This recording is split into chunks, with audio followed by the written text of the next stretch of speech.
வாய்ப்பு இருக்குது.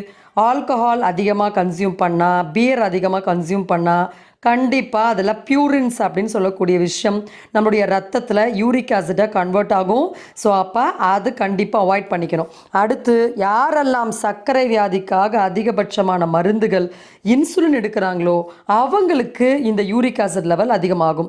நிறைய மாத்திரைகள் பிளட் ப்ரெஷருக்கு, முட்டி வலிக்கு, அதுக்கு இதுக்குன்னு ஆன்டிபயோட்டிக்ஸ், நான் ஸ்டெராய்டல் ஆன்டி இன்ஃப்ளமேட்டரி ட்ரக்ஸ் இது எல்லாம் கன்சியூம் பண்ணால் இந்த சிக்கலில் மாட்டிக்கொள்வது உறுதி.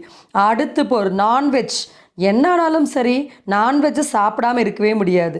ரெட் மீட் ஓடுறதுலேருந்து நடக்கிறதுலேருந்து பறக்கிறது வரைக்கும் எல்லாத்தையும் உணவாக்கி கொள்ளக்கூடிய பழக்கம். அப்போ கண்டிப்பாக நம்ம ஒவ்வொரு பதிவிலும் அழுத்தம் திருத்தமாக சொல்கிறோம். ஃபிஷ்ஷிலேருந்து, சீ ஃபுட்லேருந்து, ப்ரான்ஸ்லேருந்து உயிரற்ற பொருட்களை நீங்கள் உட்கொண்டீங்கன்னா அதிலிருந்து கழிவுப் பொருட்கள் நம்முடைய உடம்புல தான் ஸ்டாக்னட் ஆகுங்கிறது